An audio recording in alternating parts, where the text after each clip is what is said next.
مامۆستا سلمان کوڕی یەکەم کەسە کە لە نوگرە سلمان لەژێر لێدان و شکنجەدا گیانی سپارد. مامۆستا سلمان دڵخۆشە بە بڕیاری لە سێدارەدانی حەجاجی تکریتی و دەڵێت هیواخوازم هاوکارەکانی حەجاجیش بە سزای خۆیان بگەن. کاتێ براین بەرەو نوگرە سلمان و لە حەوشەکەی نوگرە سلمانەدان بەزانین ئەوە بوو حەجاج و هاوکارەکانی هاتن بە لێدان چەند گەنجێک بە پێوە بوون بەربوون لێدانی گەنجەکان. هەنجا دوای ئەوە باوکم هەستایوتی ئەم تاوانیان چی و ئەم زوڵم و زۆرە چێ بەرامبەرمانەکرێ ئەوانیش بەربوونە لێدانی باوکم و زۆریان لێدەتا هەردەوە شەهید. زۆر پێمان خۆشە کە هاوکارەکانی بگیرێن و لە سزای خۆیان بگەن. پەیوەند کوڕی مامۆستا سلمانە لە ساڵی 2021ەوە خوێندنی تەواو کردووە. دەڵێت هیچ ئاوڕێک لە کەسوکاری شەهیدان و ڕۆڵەکانیان نەدراوەتەوە بۆیە ناچارە بۆ بژێوی ژیانی بەقاڵی بکات. ئەتر لەو کاتەوە هەر خەریکی کەسابەت و کرێکاری و حەماڵی و لەگەڵ ئیسا حالیان خەریکی بەقاڵی. ئەتر ئەوە چەند ساڵی خەریکی بەقاڵیم و کرێچیم و سێ مناڵیشمەیە. ئەتر لەو کاتەوە خەریکی بژێوی ئەمە و بەشی بژێوی ژیانشمە. بەڵێ من یەکەم من باوام شەهیدە لە نوگرە سلمان بە کێڵی دەستی حەجاج شەهید کراوە.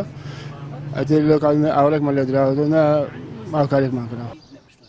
عەلی مەلا عارف ڕزگاربووی شاڵاوەکانی ڕاگواستن و کۆمەڵکوژیە. هەردوو دانیشتنی دادگایەکەی حەجاج لە ئاڵەبجەوە چۆتە بەغداد. دڵخۆشی خۆی نیشان دەدات و دەڵێت حەجاج سەدان بەڵگەنامەی لایە و پێویستە لێکۆڵینەوەی لەگەڵ بکرێت پێشەوەی لە سێدارە بدرێت. من بۆ خۆم دوو جار کە چوومەتە نێو دادگایی و ئەو تۆمەتبارە لە درێژەی ئەو 38 ساڵە ئەو دووجارە دڵخۆشم ئەو دووجارە لە ڕووی ڕۆحی و ئاسوودەم. بەڵام دادگایکردنی ئەمە و بڕیاری کۆتایی بۆ دەرچوونی بۆ لە سێدارەدانی ئەم تاوانبارە سێدارە بۆ ئەم کەمە.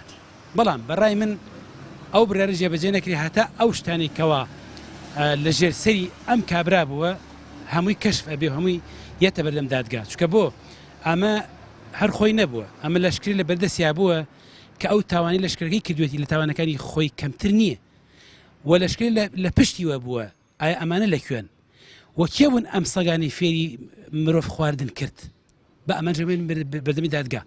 14 ئەم مانگە دادگای باڵای تاوانەکانی عێراق لە بەغداد بڕیاری لە سێدارەدانی بۆ حەجاج تکریتی دەرکرد کە زیاتر لە 300 دۆسەی لە دادگا لە دژی تۆمار کرابوو.